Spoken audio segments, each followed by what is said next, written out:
गोल गोल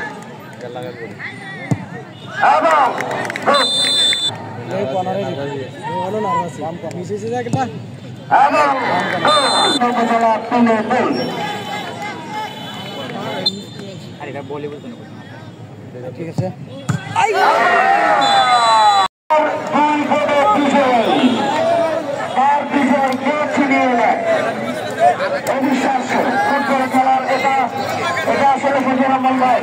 আমি বলবো কোনো প্লেয়ারের জয় নয়, কোনো দেশের জয় নয়, এটা ফুটবলের জয়। আপনি কি বলেন? অবশ্যই ক্রীড়ার জয় হচ্ছে বিশেষ